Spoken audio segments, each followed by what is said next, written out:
Hello दोस्तों, स्वागत है आप सभी का ड्रीम एग्जाम स्टडी में। दोस्तों आज हम सीटेट जुलाई 2024 के सीडीपी एंड पैडागोजी के दोस्तों 30 क्वेश्चन इसमें करेंगे दोस्तों, जो इसमें प्रीवियस ईयर क्वेश्चन होंगे दोस्तों। आइए दोस्तों देखते हैं क्वेश्चन। जो भी दोस्त अभी तक हमारे चैनल में नए हों तो आप सभी लोगों से निवेदन है कि आप हमारे चैनल को सब्सक्राइब कर लें और बेल आइकन को भी दबा लें दोस्तों। आइए दोस्तों क्वेश्चन देखते हैं। क्वेश्चन है दोस्तों 241। बच्चों की विकास की प्रक्रिया किस प्रकार की होती है दोस्तों। जो दोस्तों बच्चों की विकास की प्रक्रिया है दोस्तों या स्थिति है, तो वह किस प्रकार की होती है दोस्तों। ऑप्शन ए है एक समान और क्रमानुसार होती है। ऑप्शन बी एक समान और अव्यवस्थित होती है, या एक समान व्यक्तिगत या क्रमानुसार होती है। ऑप्शन डी है व्यक्तिगत व अव्यवस्थित होती है। तो दोस्तों जो बच्चों की विकास की प्रक्रिया है वह किस प्रकार की होती है, बताइए दोस्तों। तो दोस्तों क्या होगा दोस्तों इसका उत्तर। दोस्तों जो इसका उत्तर होगा ऑप्शन नंबर सी होगा, व्यक्तिगत और क्रमानुसार होती है। दोस्तों कैसी होती है बच्चों का विकास, कैसे होता है दोस्तों, व्यक्तिगत और क्रम के अनुसार होता है। आइए दोस्त अगला क्वेश्चन है। आजकल सिद्धांतकार क्रमिक अवस्था के बजाय संवेदनशील अवधि का प्रयोग करते हैं, क्योंकि दोस्तों जो आजकल के सिद्धांतकार हैं वह क्रमिक अवस्था के बजाय संवेदनशील अवस्था का प्रयोग करते हैं, यानी संवेदनशील अवधि का प्रयोग करते हैं। क्यों दोस्तों, क्वेश्चन है। ऑप्शन है हमारा, ऑप्शन ए है विकास की प्रकृति गतिशील है। ऑप्शन बी विकास केवल आनुवंशिकता से निर्धारित होता है। ऑप्शन सी है दोस्तों विकास केवल पर्यावरण द्वारा निर्धारित होता है, या ऑप्शन डी विकास स्थिर और नियत होता है। तो क्या होगा दोस्तों इसका उत्तर, बताइए दोस्तों। तो दोस्तों जो विकास की प्रकृति है वह गतिशील है। ऑप्शन नंबर ए इसका राइट आंसर होगा। क्या होगा दोस्तों, जो विकास की प्रकृति है वह कैसी है दोस्तों, गतिशील है। ऑप्शन नंबर ए इसका राइट आंसर होगा। क्वेश्चन नंबर 243 है। नरेश और मुकेश उम्र में लगभग बराबर है, लेकिन दोनों के संज्ञानात्मक व सामाजिक विकास में अंतर है। यह सिद्धांत के कारण है। कौन से सिद्धांत के कारण है दोस्तों। जो नरेश और मुकेश हैं दोस्तों, ये उम्र में लगभग दोनों एक दूसरे के बराबर हैं दोस्तों, लेकिन दोनों के जो संज्ञानात्मक विकास व सामाजिक विकास में अंतर है दोस्तों।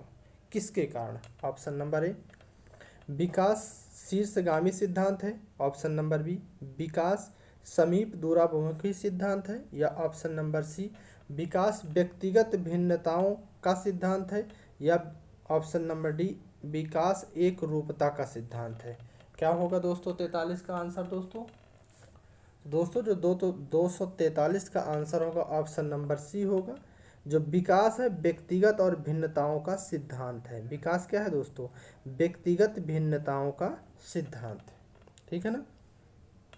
जो उनके संज्ञानात्मक और सामाजिक विकास में अंतर है दोस्तों, वह किसके कारण है, व्यक्तिगत भिन्नताओं के कारण है। किसके कारण दोस्तों, व्यक्तिगत भिन्नताओं के कारण। क्वेश्चन नंबर 244 है दोस्तों, कथन और कारक का है, तर्क का है।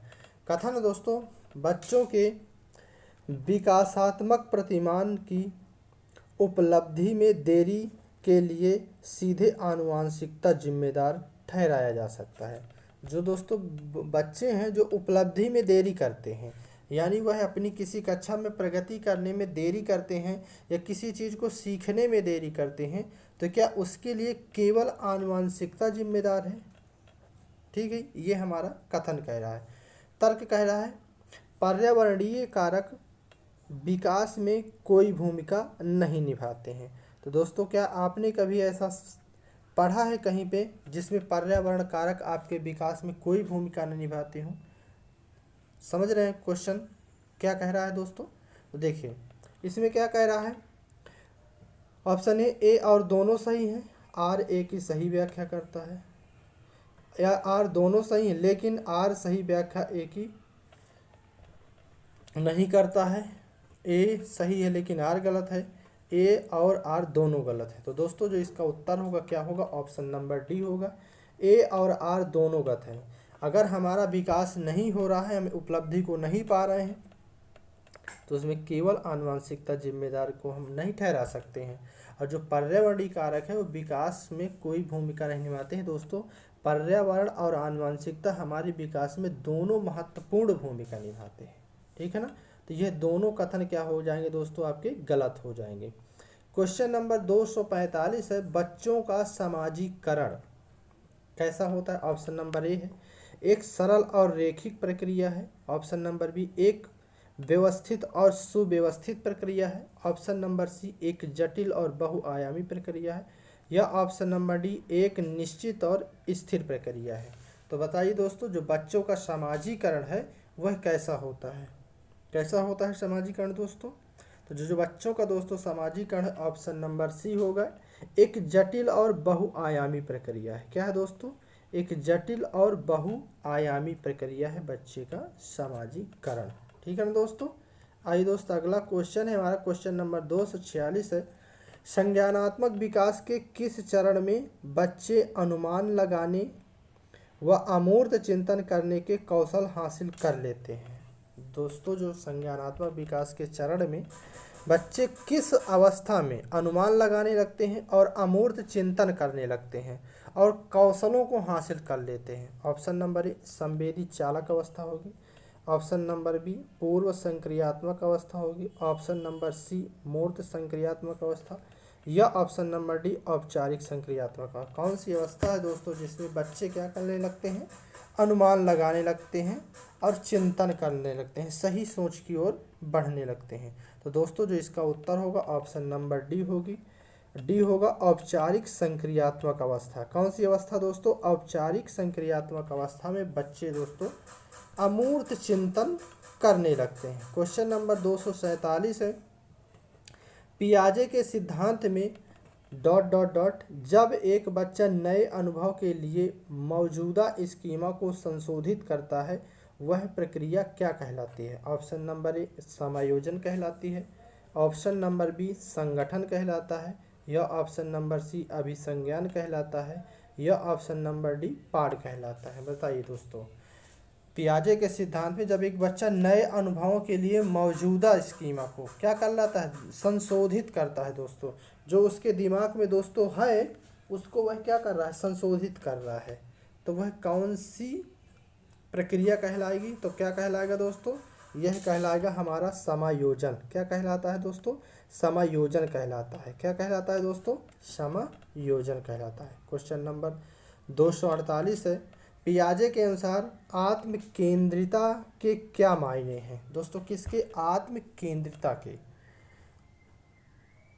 ऑप्शन नंबर ए, किसी स्थिति के एक से ज़्यादा आयाम पर विचार करने की क्षमता है।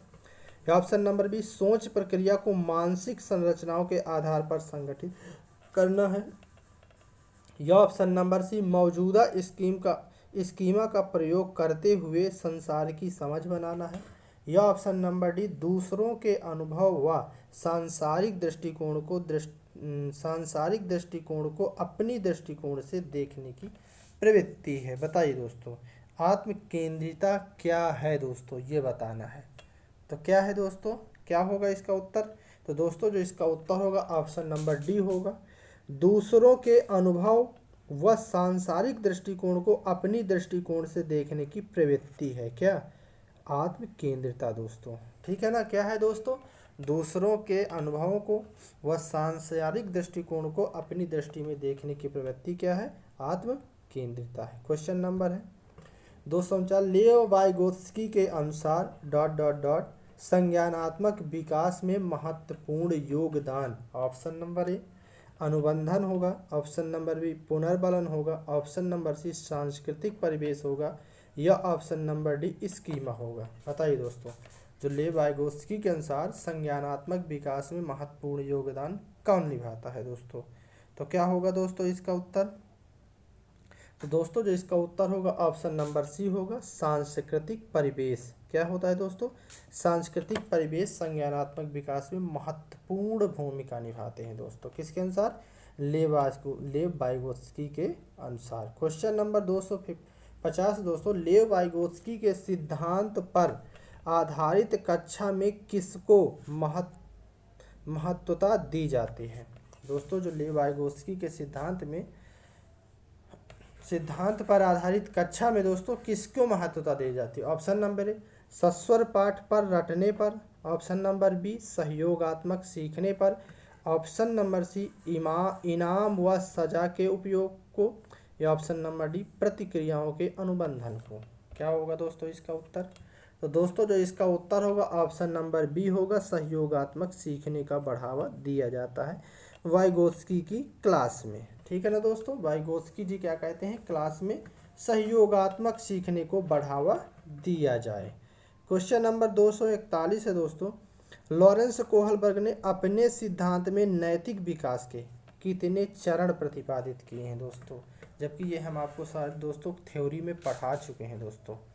तो क्या होगा दोस्तों इसका उत्तर, लॉरेंस कोहलबर्ग की जो नैतिक विकास के चरण हैं वो दोस्तों कितने चरण में उन्होंने दिया है ये बताना है, कितने सिद्धांत दिए हैं को ये बताना है। तो दोस्तों कितने चरण हैं, ऑप्शन नंबर ए इसके 6 चरण हैं दोस्तों। कितने, 6 चरणों ने उन्होंने अपनी इस सिद्धांत को प्रतिपादित किया है दोस्तों। क्वेश्चन नंबर 252, लॉरेंस कोहलबर्ग के नैतिक विकास के किस चरण में व्यक्तियों का मानना है कि सामाजिक व्यवस्था को बनाए रखने के लिए निश्चित नियमों का पालन किया जाना चाहिए। ऑप्शन नंबर ए यांत्रिक सापेक्षता अभिविन्यास होगा, ऑप्शन नंबर बी सजा और आज्ञाकारिता अभिविन्यास होगा, ऑप्शन नंबर सी कानून व्यवस्था अभिविन्यास होगा, या ऑप्शन नंबर डी अच्छा लड़का अच्छी लड़की अभिविन्यास होगा। क्या होगा दोस्तों, किसके लिए, सामाजिक व्यवस्था बनाए रखने के लिए।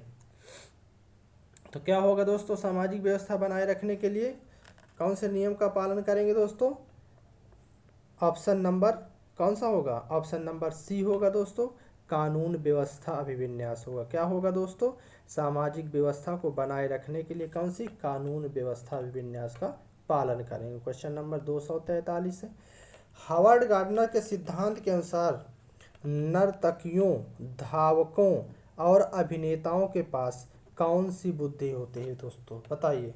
जो नर्तकी एक नाचने वाली होती है, या एक धावक दौड़ने वाला होता है, अभिनेता के पास कौन सी बुद्धि होती है। ऑप्शन नंबर ए उनके पास स्थानिक बुद्धि होती है, ऑप्शन नंबर बी भाषाई बुद्धि होती है, ऑप्शन नंबर सी शारीरिक गति संवेदनात्मक बुद्धि होती है, या ऑप्शन नंबर डी अंतर्वैयक्तिक बुद्धि बौद्धिकता होती है। बताइए दोस्तों इनके पास कौन सी बुद्धि होती है दोस्तों, तो इनके पास दोस्तों होती है शारीरिक व गतिक संवेदनात्मक बुद्धि होती है। कैसी दोस्तों, शारीरिक गति संवेदनात्मक बुद्धि होती है। कैसे, नर्तकी, धावक और अभिनेता के पास।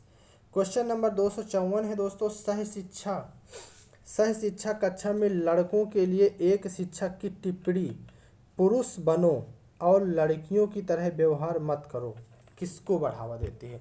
मतलब दोस्तों एक कक्षा में लड़के लड़की दोनों बैठे हैं, जिसमें टीचर क्या कह रहा है, पुरुष बनो, लड़कियों के जैसे व्यवहार ना करो। तो टीचर दोस्तों क्या कह रहा है, ऑप्शन नंबर ए जेंडर समानता दर्शा रहा है, ऑप्शन नंबर बी रूढ़िवादिता दर्शा रहा है, या ऑप्शन नंबर डी जेंडर भूमिका को लचीलापन कर रहा है, या जो ऑप्शन नंबर डी जेंडर समता दर्शा रहा है। तो दोस्तों क्या दर्शा रहा है टीचर, ऑप्शन नंबर बी होगा दोस्तों, वह जेंडर रूढ़िवादिता दर्शा रहा है। क्या दर्शा रहा है दोस्तों, जेंडर रूढ़िवादिता दर्शा रहा है। जो लड़कों को कह रहा है लड़कियों की तरह व्यवहार ना करो, ठीक है ना। ऑप्शन नंबर 245 है दोस्तों क्वेश्चन नंबर, बच्चों के आकलन के बारे में निम्नलिखित में से कौन सा कथन सही है। दोस्तों जो बच्चों का आकलन किया जाता है तो कौन सा कथन सही है। ऑप्शन नंबर ए मूल्यांकन का प्राथमिक उद्देश्य तुलना है, ऑप्शन नंबर डी आकलन प्राथमिक उद्देश्य चिंता और भय उत्पन्न करता है, ऑप्शन नंबर डी मूल्यांकन विभिन्न साधनों का उपयोग करके किया जाना चाहिए, या ऑप्शन नंबर डी मूल्यांकन बच्चों द्वारा स्वमूल्यांकन शामिल नहीं होना चाहिए। बताइए दोस्तों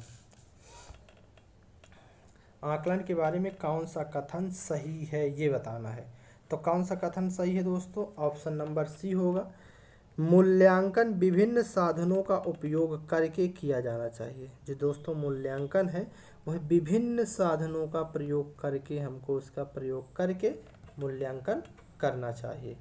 क्वेश्चन नंबर 256 है, निम्नलिखित में कौन सा समावेशी शिक्षा की भावना का पालन नहीं करता है।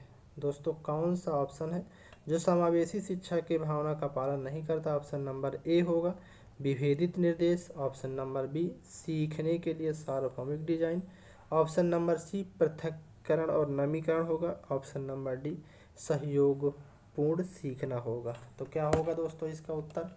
दोस्तों जो इसका उत्तर होगा ऑप्शन नंबर सी होगा पृथक्करण और नवीकरण होगा। क्या होगा, जो क्या कर रहा है, समावेशी शिक्षा की भावना का पालन नहीं करता है, यानी बच्चे को ना अलग करना है ना उनमें नमनीयता दिखाना है दोस्तों, ठीक है ना। आइए दोस्तों अगला क्वेश्चन नंबर 257 है, वंचित पृष्ठभूमि के छात्रों वाली कक्षा में एक शिक्षिका को किसके अनुभवों को साझा करने की अनुमति देना चाहिए। दोस्तों वंचित समूह पृष्ठभूमि के छात्रों वाली कक्षा में दोस्तों एक शिक्षिका को किसके अनुभवों को साझा करने की अनुमति देना चाहिए। ऑप्शन नंबर ए सभी को अपने अनुभव कक्षा में लाने को हतोत्साहित करना चाहिए। हतोत्साहित तो कहीं नहीं करना है दोस्तों। ऑप्शन नंबर बी केवल प्रभावशाली समूह के बच्चों को अनुभव साझा करने के लिए प्रोत्साहन केवल दोस्तों। ऑप्शन नंबर डी सी में केवल वंचित समूह के बच्चों को अनुभव साझा करने के लिए प्रोत्साहित करना। ऑप्शन नंबर डी अपने स्वयं के अनुभव साझा करके सभी बच्चों को अपने अनुभव साझा करने के लिए प्रोत्साहित करना चाहिए। क्या होगा दोस्तों इसका उत्तर। आप सभी लोगों के समझ में आ गया होगा दोस्तों कि इसका उत्तर क्या होगा। दोस्तों जिसका उत्तर होगा ऑप्शन नंबर डी होगा अपने स्वयं के अनुभव साझा करके सभी बच्चों को अपनी अनुभव साझा करने के लिए प्रोत्साहित करना चाहिए दोस्तों, ठीक है ना। Option number D right answer होगा। क्वेश्चन नंबर 258 है दोस्तों, शारीरिक गतिक दिव्यांगता से जूझते छात्रों को समायोजित करने के लिए स्कूलों को पहुंच और बाधा मुक्त वातावरण की सुविधा प्रदान करनी चाहिए दोस्तों।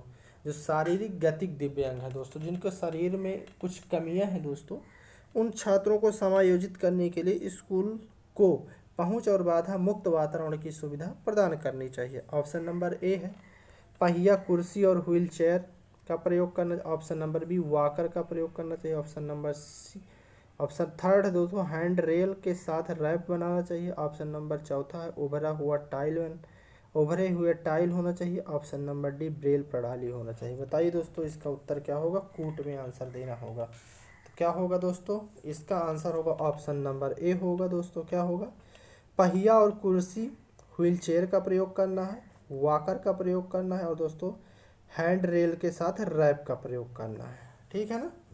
आइए अगला क्वेश्चन है, क्वेश्चन नंबर 259 है, निम्नलिखित में से कौन सी अधिगम अक्षमता से जूझने वाले छात्रों की विशिष्ट पहचान व विशेषताएं हैं दोस्तों।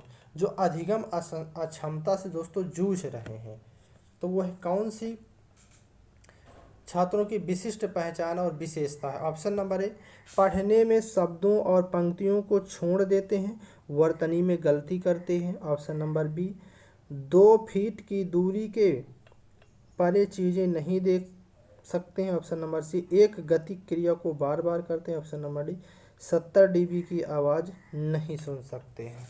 क्या होगा दोस्तों इसका उत्तर, अधिगम अक्षमता से जूझने वाले छात्रों की विशिष्ट पहचान।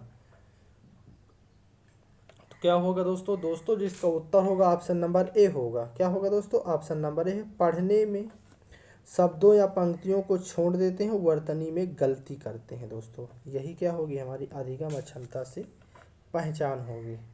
क्वेश्चन नंबर 260 है, प्रतिभाशाली बच्चों के बारे में निम्नलिखित में से कौन सा कथन सही है। कैसे बच्चे दोस्तों, प्रतिभाशाली बच्चे। ऑप्शन नंबर ए प्रतिभाशाली बच्चों को किसी भी खास शैक्षणिक संस्थान की आवश्यकता नहीं है। क्या ऐसा हो सकता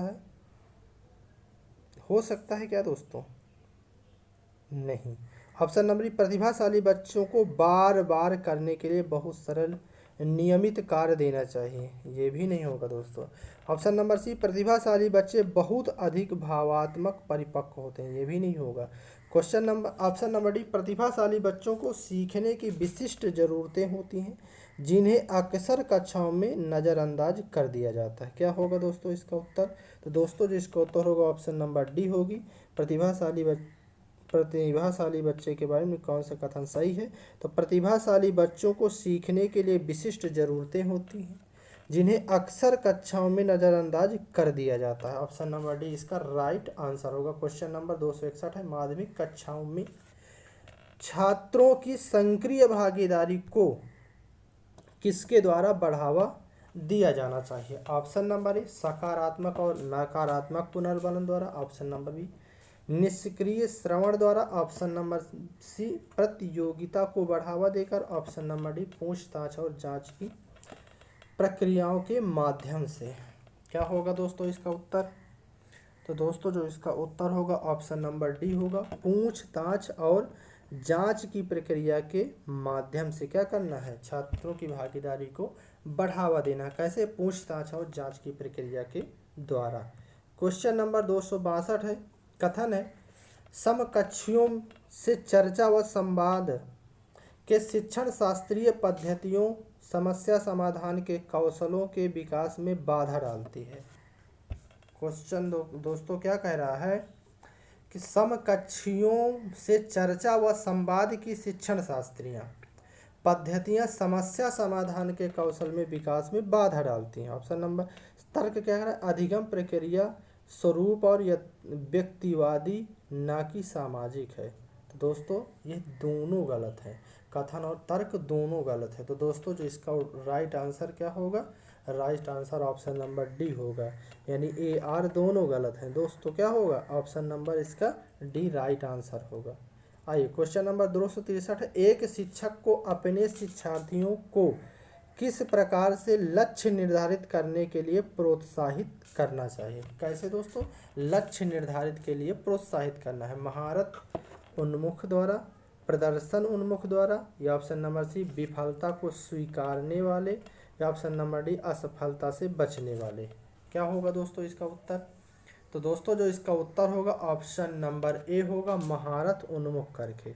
क्या करना है दोस्तों? प्रोत्साहित करना है दोस्तों, बच्चे को प्रोत्साहित करना है महारत उन्मुख करके करना है, ठीक है ना। चलिए अगला क्वेश्चन है दोस्तों हमारा क्वेश्चन नंबर 264, एक व्यक्ति की धारणाएं उसके सीखने पर एक महत्वपूर्ण प्रभाव डालती हैं। निम्नलिखित में कौन सी धारणा सीखने पर एक सकारात्मक प्रभाव डालेगी? दोस्तों एक व्यक्ति की धारणाएं हैं उसके सीखने पर महत्वपूर्ण प्रभाव डालती हैं। निम्नलिखित में कौन सी धारणा सीखने पर एक सकारात्मक प्रभाव डालेगी? ऑप्शन नंबर ए, मुझ में जन्मजात कोई क्षमता मौजूद नहीं है। ऑप्शन नंबर बी, शिक्षक हमेशा कठिन प्रश्न बनाते हैं। ऑप्शन नंबर सी, अच्छे बुरे अंक लाने वाले प्रयास पर निर्भर करता है। ऑप्शन नंबर डी, भूगोल शास्त्र में मेरे कभी भी अच्छे अंक नहीं आए और मेरे प्रयास करने में भी इसमें अच्छे अंक नहीं आ पाएंगे। सकारात्मक प्रभाव डालेगी हमको वो बताना है। तो कौन सा होगा दोस्तों इसका उत्तर? दोस्तों जो इसका उत्तर होगा ऑप्शन नंबर सी होगा, अच्छे या बुरे अंक लाना प्रयास पर निर्भर करता है। कैसे दोस्तों? अच्छा या बुरा अंक लाना हमारे किस पर निर्भर करता है दोस्तों? प्रयास पर। हमारे प्रयास पे ही दोस्तों हमें आगे सफलता मिलती है, अच्छी मिले या बुरी मिले। क्वेश्चन नंबर 265 है दोस्तों, संरचनावाद का सिद्धांत बताना है दोस्तों। क्या बताना है? संरचनावाद का सिद्धांत। ऑप्शन नंबर ए, सीखने में अधिगमकर्ता की भूमिका को महत्वपूर्ण मानता है जिससे वह संसार के बारे में खुद की समझ बनाते हैं। ऑप्शन नंबर बी, जानकारी की स्मरण व प्रत्यास्मरण की परीक्षा पर जोर देता है। ऑप्शन नंबर डी, शिक्षक की प्रभुत्व भूमिका पर जोर देता है। ऑप्शन नंबर डी, अनुकरण की अधिगम की भूमिका पर जोर देता है। तो क्या होगा दोस्तों? संरचनावाद का सिद्धांत क्या होगा? तो दोस्तों ऑप्शन नंबर ए होगा, सीखने में अधिगमकर्ता की भूमिका को महत्वपूर्ण मानता है और जिससे वह संसार के बारे में खुद को समझ बनाता है। ठीक है ना। आइए दोस्तों, क्वेश्चन नंबर 266 है, बच्चे निम्न में से किस आधार पर अगले ज्ञान का निर्माण करते हैं। दोस्तों जो अगला ज्ञान है वह किस आधार पर बच्चे उसका निर्माण करते हैं। ऑप्शन नंबर ए, जो उनके लिए अप्रासंगिक हो। ऑप्शन नंबर बी, जो वह पहले से समझते हैं। ऑप्शन नंबर सी, जो उनके लिए अज्ञात है। या ऑप्शन नंबर, जो उनके वर्तमान संज्ञानात्मक स्तर से बहुत परे है। तो क्या होगा दोस्तों इसका उत्तर, बच्चे किस आधार पर अपने अगले ज्ञान का निर्माण करते हैं दोस्तों। तो किस आधार पर करते हैं दोस्तों, ऑप्शन नंबर बी होगा, जो वह पहले से समझ चुके हैं उसी को दोस्तों आगे उसको बढ़ाने का कार्य करते हैं बच्चे। ठीक है ना। आइए क्वेश्चन नंबर 267 है, संज्ञान व संवेगों के बारे में कौन सा कथन सही है। किसके बारे में दोस्तों, संज्ञान व संवेगों के बारे में। ठीक है ना। ऑप्शन नंबर ए, संज्ञान व संवेग प्रक्रिया एक दूसरे से स्वतंत्र है। ऑप्शन नंबर बी, संज्ञान व संवेग एक दूसरे से गुथे हुए हैं व एक दूसरे को प्रभाव करते हैं। ऑप्शन नंबर डी, संज्ञान व संवेग प्रभाव डालता है परंतु संवेगों का संज्ञान पर कोई प्रभाव नहीं पड़ता। ऑप्शन नंबर डी, संवेग संज्ञान का प्रभाव डालते हैं परंतु संवेगों का संज्ञान पर कोई प्रभाव नहीं पड़ता है। तो क्या होगा दोस्तों इसका राइट आंसर दोस्तों क्या होगा, ऑप्शन नंबर बी होगा, संज्ञान व संवेग एक दूसरे से गुथे हुए हैं व एक दूसरे को प्रभावित करते हैं। क्या करते हैं दोस्तों, जो संज्ञान व संवेग हैं ये एक दूसरे को दोस्तों प्रभावित करते हैं और एक दूसरे में गुथे हुए हैं या मिले हुए हैं। क्वेश्चन नंबर 268 है, किन शैक्षिक प्रणालियों द्वारा छात्रों के सार्थक अधिगम को प्रोत्साहित नहीं किया जा सकता है दोस्तों। मतलब किस शैक्षिक प्रणालियों द्वारा, दोस्तों ये प्रणालियों है लिखा है, ये है प्रणालियों हैं, छात्रों के सार्थक अधिगम को प्रोत्साहित नहीं किया जा सकता। ऑप्शन नंबर ए, अन्वेषण और प्रयोग द्वारा। ऑप्शन नंबर बी, अधिसंज्ञानात्मक कौशलों का विकास। ऑप्शन नंबर डी, चर्चा और बहस द्वारा। ऑप्शन नंबर डी, निष्क्रिय सुनने के कौशल द्वारा।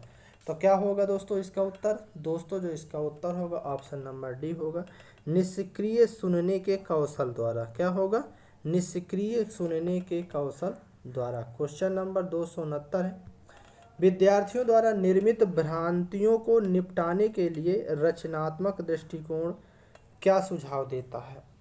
ऑप्शन नंबर, उन्हें अनदेखा करना चाहिए। या ऑप्शन नंबर बी, उन्हें निष्क्रिय रटने के लिए बहुत सारी विषय वस्तु देनी चाहिए। ऑप्शन नंबर बी, विद्यार्थियों को सजा देनी चाहिए। या ऑप्शन नंबर डी, भ्रांतियों के प्रत्युत्तर हेतु चर्चा को मौका मुहैया करवाना चाहिए। क्या होगा दोस्तों इसका राइट आंसर, तो दोस्तों जो इसका राइट आंसर होगा ऑप्शन नंबर डी होगा, भ्रांतियों के प्रत्युत्तर हेतु चर्चा को मौके मुहैया करवाना चाहिए दोस्तों। ठीक है ना। ऑप्शन नंबर डी इसका राइट आंसर होगा। क्वेश्चन नंबर 270 है दोस्तों, कथन है, स्कूलों को माता पिता को किसी भी तरह से उनके बच्चों की शिक्षा शामिल नहीं करना चाहिए। क्या कह रहा है, स्कूलों को माता पिता को किसी भी तरह से उनके बच्चों की शिक्षा में शामिल नहीं करना चाहिए। ऑप्शन नंबर तर्क है, समुदाय के साथ संपर्क स्थापित करने से विद्यार्थियों के अर्थपूर्ण अधिगम में बाधा उत्पन्न होती है। दोस्तों ये हमारा कथन भी गलत है और हमारा तर्क भी गलत है। हमारा राइट आंसर होगा ऑप्शन नंबर डी होगा, ए आर दोनों गलत होंगे दोस्तों। ठीक है ना। धन्यवाद दोस्तों। जो भी दोस्त अभी तक हमारे चैनल में नए हो तो आप सभी लोगों से निवेदन है कि आप हमारे चैनल को सब्सक्राइब कर लें और बेल आइकन को भी दबा लें ताकि जैसे ही हमारा वीडियो अपलोड हो आप सभी लोगों तक सबसे पहले पहुंच सके दोस्तों। अगर कंटेंट अच्छा लगे दोस्तों तो लाइक करें और कमेंट करें। धन्यवाद दोस्तों। जय हिंद। अपना और अपनों का ख्याल रखें।